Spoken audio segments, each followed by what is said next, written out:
Welcome po mga kakuya, ko lingkod Jonathan TV Mix Vlogs po mga kakuya. So may topic natin po today po mga kakuya na talagang ang mga mudos o mga talagang diskarte ng mga INC natatag ni Felix Manalo po mga kakuya, talaga nagpapakalat ng mga fake news. No? Ito ay tatalakayin ni Brother Wendell po mga kakuya. So bago po ang lahat po mga kakuya, intro muna tayo, pasok.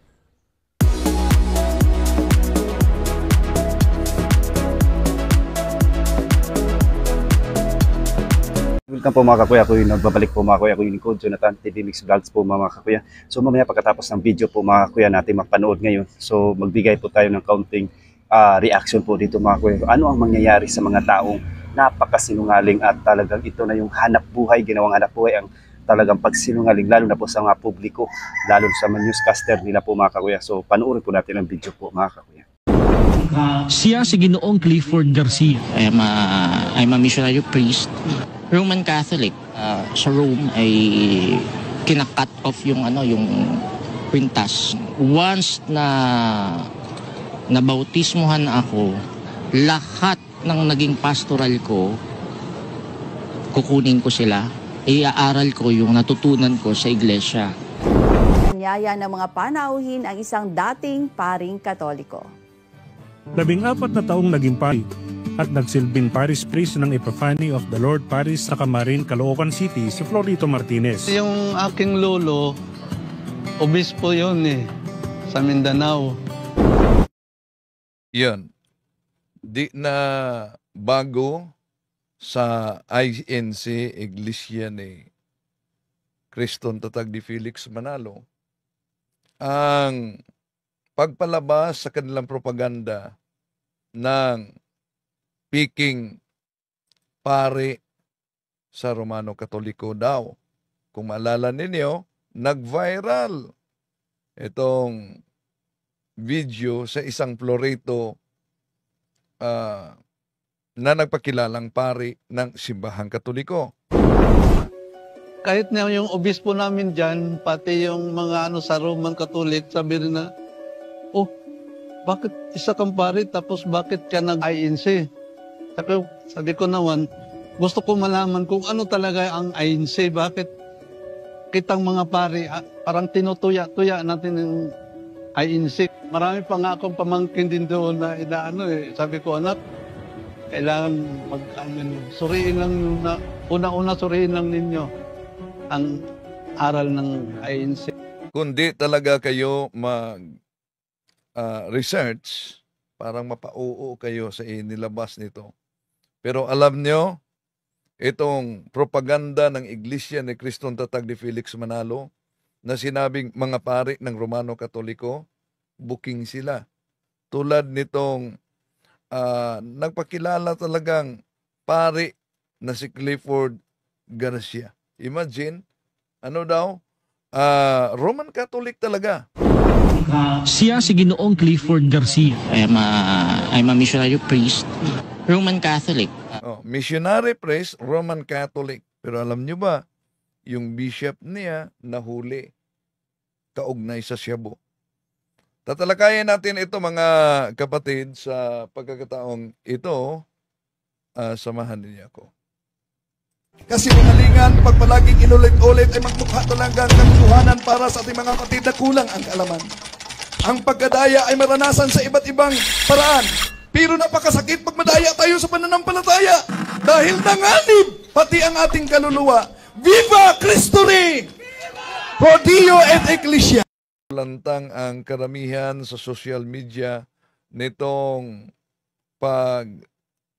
litaw sa isang nagpakilalang pari ng simbahang Katoliko pero booking sila. Ginagamit ito ng INC bilang propaganda. Tulad halimbawa ni Mr. Clifford Garcia. Ito ang ulat nila. Siya si Ginoong Clifford Garcia. Nasa proseso ng pag-anib sa Iglesia ni Cristo. I'm ex-reverend Father Clifford. So, yun, makita ninyo na ang mga ministro, pati na si Ventilasyon, nagpalakpakan talaga sila, no? Nagpalakpakan talaga sila at pinalitaw nila na isang pari sa Roman Catholic dahil yun ang Sabi din ni Clifford Garcia dito. Freddy Garcia. I took up my studies at San Carlos Seminary. My San Carlos Seminary, yung pinangalanan niyang seminaryo, no? information, and I'm a graduate of AB Psychology at Perpetual, and I'm a missionary priest, Roman Catholic. O, Roman Catholic daw siya. Roman Catholic. Pero alam niyo, mga kapatid, may makita dyan na video na kasama niya ang isang obispo. Ito, ang obispo na ito, hindi yan obispo ng simbahang Katoliko. Ang obispong ito ay si Mr. Richard Alcantara. No? Si Mr. Richard Alcantara, siya po yung nahuli ng PNP. So, sandali Lawas natin yung nahuli ng PNP. Ito, sa ulat ng News 5. Ang ulat ng News 5, nilinaw ng Cavite Police. Ito, ipinakita sa media ng Cavite Provincial Police ang isang pari na inaristo dahil sa paggamit ng illegal na droga. Nilinaw ng Cavite Police na hindi miyembro ng Roman Catholic Church ang dinakip na pari. Halip, kabilang sa Sacred Order of Saint Michael. Yun ang ulat. At may Facebook page, Facebook, ito si Clifford noon na ang naka-post, ito talaga, naninigarilyo, at may nakasulat, ang hirap palang magmahal ng isang linggong pag-ibig. Nung nalaman niyang pari ako, friends na lang daw kami. Tao din naman kami Tumibok ang puso. Nagmahal. Nakakaramdam ng lungkot. Kumukulot ang bangs. Kasalanan bang tumibok ang puso kung bato sa'yo? Nining kulot. Yun ang post niya. No? So, anong kaugnayan dito? Makita dito, mga kapatid, sa interview nila, ang pagsasama nila sa bishop. Pero pinakilala dito na Roman Catholic. Kung maalala nyo, Roman Catholic daw. Pero hindi yan Roman Catholic. Ituloy natin And then I have studied both since I took up my theological at Don Bosco, and then Oriental Orthodoxy. I have been there. Yung kanilang theological. So, kinumbine ko sila. Inihayag niya ang kanyang damdamin nang itanong namin ang dahilan kung bakit siya nagpasyang tumalikod sa dating paniniwala. I found the truth. I mean, pagod na ako sa kasinungalingan Yan. Ang problema dito, di niya pinangalanan ang siktang inaniban niya. Nagpakilala siya na Roman Catholic. Tuloy tayo. Tingnan natin yung yung dogma of purgatory. Wala na So nung palang sinabi na ni Pope na it's misleading talaga, no? Hindi siya Katoliko, pero yung dogma ng purgatory wala na daw. Kailan ba yan nawala? So misleading talaga, pinakilalang Roman Catholic, pagkatapos sinabi ditong dogma ng Catholic kaugnay sa purgatory na wala na daw. Isang malaking fake news talaga itong ikinakalat nila. Stupidity to proclaim that dogma of purgatory, because there's none in the Bible. Yun yung so there's none in the Bible. Bakit? Even the word Bible does not found in the Bible itself. Even the word sola scriptura.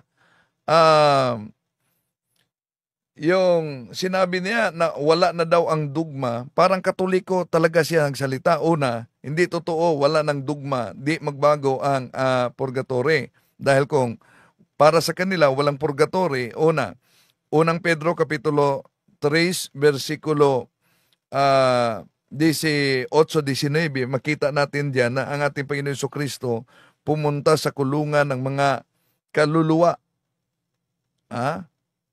At iyon ang mga kaluluwa sa panahon-panoon na si Noe ay nagawa ng arka, ilan lamang ang nakaligtas. Ngayon, kung tingnan natin sa tinatawag na Bible, yung Bible na Spanish, a los tales predico mucho tiempo el Espíritu por boca de Noé la fabricación del arca, el Padre se entiende, el por cárcel, el purgatorio. Okay, so misleading talaga itong sinabi ni Mr. Clifford Garcia dahil una, nagpakilala siya na Roman Catholic, na hindi naman siya pare ng simbahang Katoliko, Romano. Pangalawa, yung sinabi niya na tinanggal na ni Pope, pero wala siyang pinangalanang Pope. Asan kaya niya na napulot na chismis yan? Ang dugma ng purgatory. Kung totoong pare siya ng simbahang Katoliko, una, the word dogma cannot be changed. Di yan magbabago. Kaya, paano matatanggal yung dogma? Kung totoo siyang pare, alam niya na ang dogma, walang sino mang Santo Papa ang makapagbago niyan. Ano pa na, halimbawa ang dogma, yung the real presence of the Holy Eucharist sa consecration sa pare. The divinity of our Lord Jesus. Even purgatory, dogma yan ng simbahang Katoliko. Langit, impyerno, dogma yan ng simbahang Katoliko. Walang sino mang papa na pwedeng makatanggal sa naturang dogma. Pero sabi nitong si Mr. Clifford, totoo, gumagawa talaga ng drama sila, no? Para makaakit ng mga inosente. Tuloy natin. Mahirap. Actually, inaano na nga namin yun eh. Nilalagpasan namin. Yan, ito. Makita ninyo mga kapatid, yung kasama niya na obispo. Hindi ito Roman Catholic. Ito ang obispo na pinakita natin sa inyo.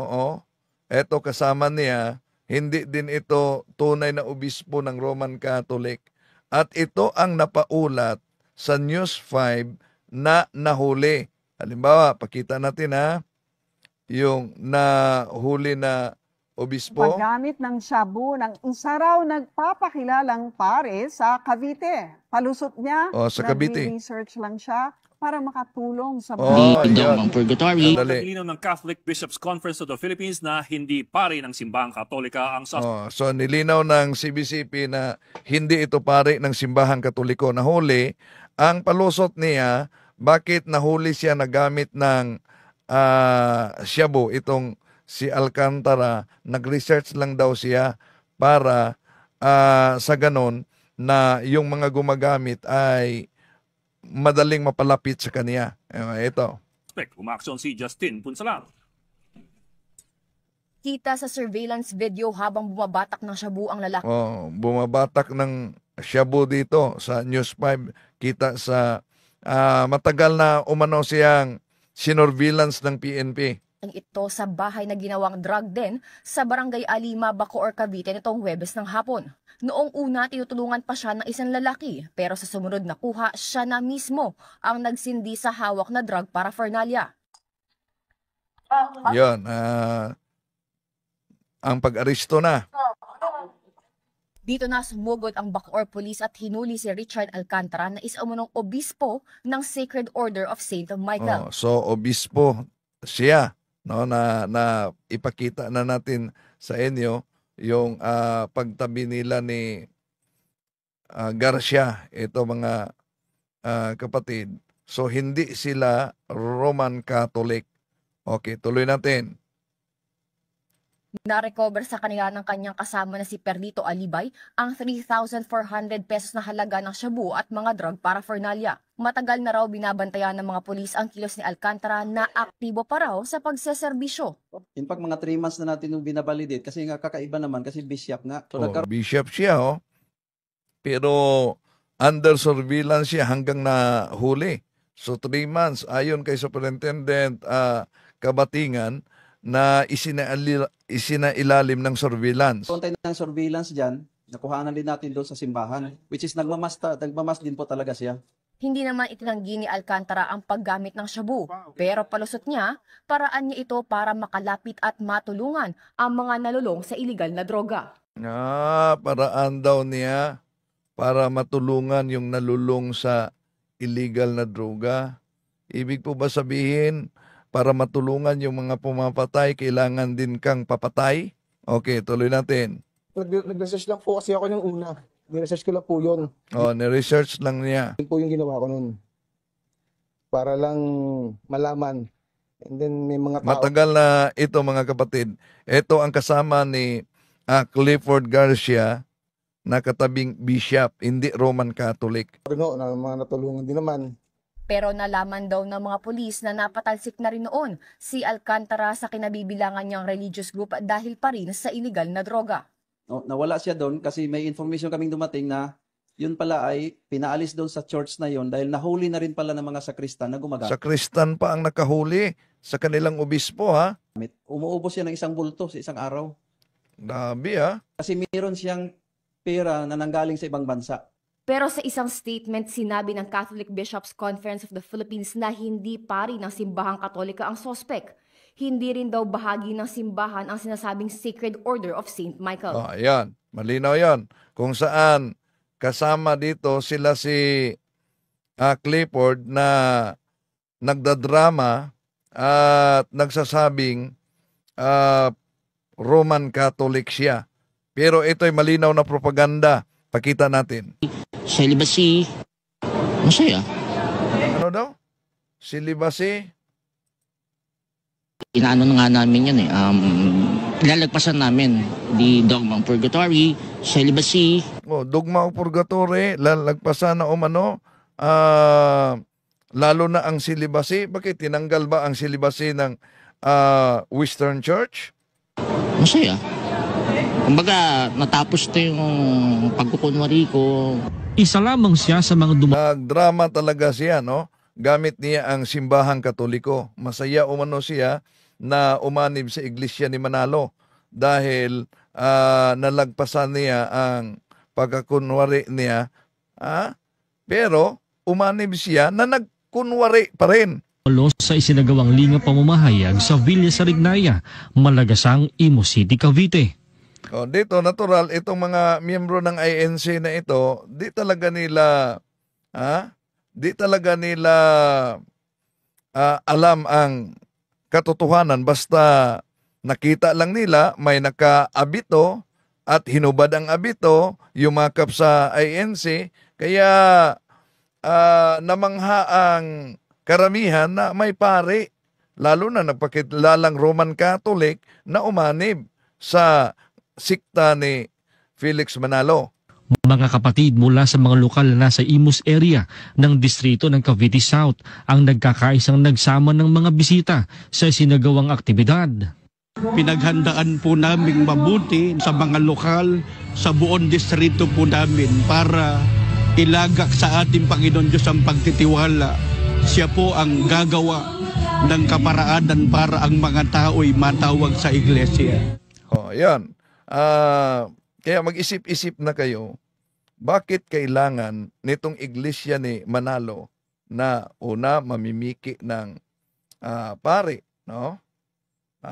Mamimiki ng pare, mamimiki pa ng aklat Katoliko. 'Yon ang mahirap nila na sagutin. Yung ipinakita nating aklat Katoliko na piniki nila. Tuloy natin. Mahigit 30 mga tent na maglululan ng halos 15,000 mga tao ang inihanda para sa malaking bilang ng mga natipong kapatid at panauhin sa dako ng aktibidad. 2:00 ng hapon, nagtanghal na ang mga talent mula sa INCPC kasama ang mga celebrity lookalike performer at OPM artist na kaanib na sa Iglesia ni Cristo. Bago mag-alas 5, isinagawa ang pinakamahalagang bahagi ng aktibidad, ang pag-aaral ng mga salita ng Panginoon Diyos na pinangunahan ni Kapatid na Glesierio Santos Jr., ministro ng Ebanghelyo at kabilang sa mga pangunahing katuwang ng pamamahala sa Iglesia ni Cristo. Kasunod dito, ito na si Clifford na maghuhubad ng propaganda ng ANC ito para ipalitaw na may pari ng Romano Katoliko daw ang yumakap sa siktang Tatag ni Felix Manalo. nasaksihan ng mga dumalo sa aktibidad ang paghubad ng abito ni Ginoong Clifford Garcia. To become a member, I'm just waiting for my baptism. Sinuro ko na nga yung Matikrus ko eh. Akala ko nga dapat usually kasi sa Rome ay kinakat off. Ginamit pa niya ang Roma, mga kapatid, Rome, no? Kinakat off daw ang cross. Kasi sa Rome ay kinakat off yung yung kwintas. Once na yung kwintas daw na hindi naman siya connected sa Roma, hindi siya connected sa Vatican. Nabautismuhan ako, lahat ng naging pastoral ko, kukunin ko sila, iaaral ko yung natutunan ko sa iglesia. Ang inaasahan ko po na ibubunga po nito ay mas maraming tao pa. Yan. Ito ang propaganda ng iglesia ni Felix Manalo na inaasahan nila na sa paggawa ng ganitong uri ng kasinungalingan, marami ang mabiktima na yayakap sa siktang Tatag ni Manalo. Tuloy natin. Ang aming mahihikayat na umanib sa loob ng Iglesia ni Cristo. Lalo pangat nakita nila na ang isa sa mga leader nila ng kanilang relihiyon ay umanib na. Ayan ang propaganda nila na para daw umano makita nila na isa sa mga leader umanib na, pero palpak ang propaganda nila, booking sila, di naman sila matakot mabuking dahil sanay na talaga sila. Una, yung iglesia lang na iglesia ni Cristo,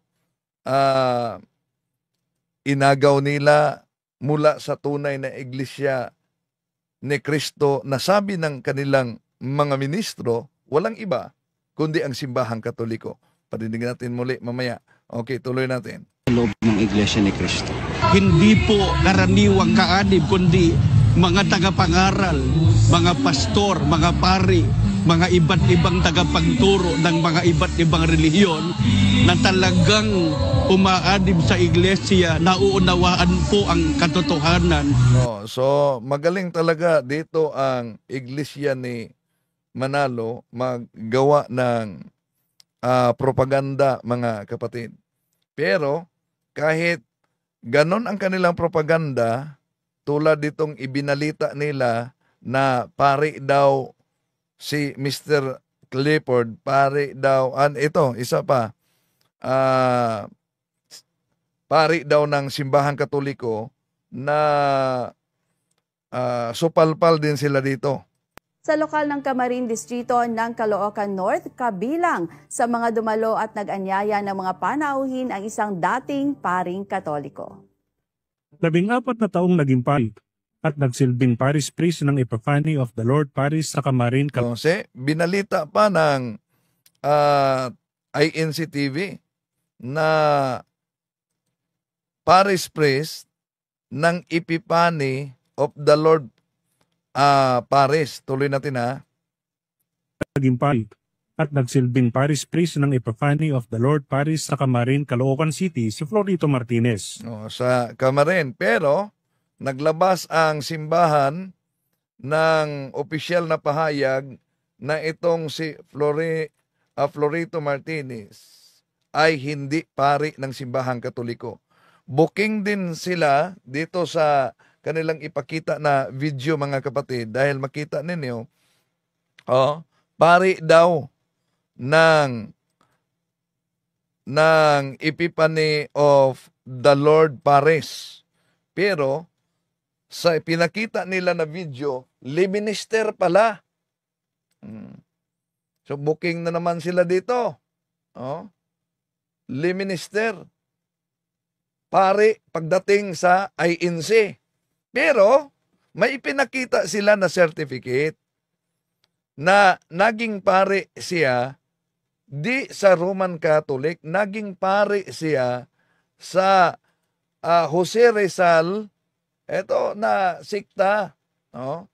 Ito na sikta na ang kanyang bishop umano ay Most Reverend Father Alberto Cavan, taga-Agusan mga kapatid. So isang sulpot na sikta ang inaniban niya na umano'y pari siya. Pero iniwan niya ang kanyang pagkapari sa sikta sa Agusan del Sur mga kapatid, naging Katoliko, naging lay minister, pagkatapos ng balak umanib sa Iglesia ni Cristong Tatag ni Felix Manalo, yon, pari na ng Roman Catholic dahil ibinalita talaga na Paris Priest sa Epiphany Epiphany of the Lord Paris. May nag-comment kasi, sinabi ba niya na pari siya ng Roman Catholic? Ito sa balita ninyo. Sa mga dumalo at nag-anyaya ng mga panauhin ang isang dating paring Katoliko. 14 na taong naging pari at nagsilbing Paris Priest ng Epiphany of the Lord Paris sa Camarin, Caloocan City si Florito Martinez. Mula sa angkan ng mga pari, mahigit 1 dekada rin siyang naging aktibo sa kanyang pangangaral sa kanilang simbahan. Yung aking lolo, obispo yun sa Mindanao. Tapos ako kinuha niya, inakay bilang apo dahil ako na yung kahuli. Obispo sa Mindanao, pero yung pinakitang obispo, di natin kilala na sa simbahang Katoliko yon. Wala na talaga sa angkan namin, wala na. Ako lang. Tapos pinasok ako doon sa... Yan, pinakita kasi nila sa interview, itong certificate na yan, palpak ang kanilang propaganda dahil na-booking sila. No? Pero kahit pa na ganon ang ginagawa ng INC na tatag ni Felix Manalo mga kapatid, una, di pa rin nila mapasinungalingan ang totoo ng simbahang Katoliko ay siyang unang iglesia ni Kristo. Mali po ang pagkaunawa nitong Sa lokal ng Camarin Distrito ng Caloocan North, kabilang sa mga dumalo at nag-anyaya ng mga panauhin ang isang dating paring Katoliko. Pari talaga ang kanilang... 14 na taong naging pari at nagsilbing Paris Priest ng Epiphany of the Lord Paris sa Camarin, Caloocan City si Florito Martinez. Mali po ang pagkaunawa nitong si Talibong. At ang Iglesia Katolika bilang isang organisasyon o samahang pangrelihiyon, yan po ang organisasyon. Pagka sinusi pabalik, yan ang dating Iglesia ni Kristo. Yan ang dating Iglesia ni Kristo. Yan ang dating Iglesia ni Kristo. Hindi po totoo yan. Mali po ang pagkaunawa nitong si Talibong. Talaga pong ang Iglesia Katolika Apostolika Romana, talaga pong sa pasimula, yan ang Iglesia ni Kristo. Ayan. Ang Iglesia Katolika sa pasimula ay siyang Iglesia ni Kristo. Di yan matutulan ng mga ministro ni Felix Manalo. Pero, para bang lupa na nakatitulo na, inagaw. Dahil si Felix Manalo nagtatag noong 1914 sa Punta Santa Ana, Manila, pinarehistro sa Securities and Exchange Commission, nakasulat sa Artikulos de Incorporación para Pol 4, Quilos Fundadores de esta Asociación son Felix Manalo, that the founders of this organization are, marami sila, isa na si Felix Manalo. Kaya di batayan mga kapatid na nakadala lang sa pangalan ng ating Panginoon Jesucristo ay tunay na. Dahil ang daming nagdala. Hindi lang ang Iglesia ni Kristong tatag ni Felix Manalo. May Church of Christ na tatag ni Alexander Campbell. Yeah? Church of Christ yon, tatag ni Alexander Campbell. Oh. Dami pang mga Church of Christ na talagang tatag lang ng tao. Kaya yun ang katuparan mga kapatid. Ang katuparan sa hula ng ating Panginoon Jesucristo sa Mateo 24:24 na lilitaw talaga ang mga bulaang mga ngaral na magdala sa kanyang pangalan. No. Bulaang mga ngaral na magdala sa kanyang pangalan. At ulitin natin, di nila mapabulaan ang katotohanan. Dahil sinabi ko raw na sa pasimula, ang Iglesia Katolika Apostolika Romana ay ang Iglesia ni Kristo. Wala pong kontra dyan. Talaga pong sinabi ko yan, na ang Iglesia Katolika Apostolika Romana, yan ay napatatag. Ang kahulugan po niyan ay hindi pasimula ng organisasyon, kundi yan po sa pasimula ay Iglesia ni Kristo at yan po ay nagbuhat pa sa panahon ng pang-apostol. See? Mali po ang pagkaunawa nitong si Talibong. At ang Iglesia Katolika bilang isang organisasyon o samahang pangrelihiyon, yan po ang organisasyon. Pagka sinusi pabalik, yan ang dating Iglesia ni Kristo. Yan ang dating Iglesia ni Kristo. Yan ang dating Iglesia ni Kristo. Hindi po totoo yan. Mali po ang pagkaunawa nitong si Talibong. Talaga pong ang Iglesia Katolika Apostolika Romana, talaga pong sa pasimula, yan ang Iglesia ni Kristo. At dahil di nila yan matutulan mga kapatid, anong ginawa? Yon, iba't ibang pirated na pari daw ng simbahang Katoliko ang yumakap sa propaganda nila. Kaya mag-ingat. Sabi ng Biblia po mga kuya about sa mga taong nagsisinungaling, no? Kaya mula sa inyong amang Diablo at ang nais ninyong gawin ay ang kagustuhan ng inyong ama na siya'y mamamatay tao at simula pa lamang at hindi nanindigan sa katotohanan sapagkat walang katotohanan sa kanya. Kapag nagsinungaling siya ay nagsalita, siya ayon sa kanyang likas na pagkatao sapagkat siya ay sinungaling at ama ng kasinungalingan. So napakaganda po ang ating mga kakuya na talaga dito ay nagpapakita na ang kasinungalingan talaga ay para sa Diablo. Dagdagan pa natin mga kayo dito sa Efeso 4 verse 25. Dito po ang ating mababasa. Kaya tinakwil na ninyo ang kasinungalingan at magsalita ng katotohanan sa bawat isa sa inyo ay sapagkat tayo'y bahagi ng isang katawan. So talaga dito napakaganda po mga kuya ang ating nabasa.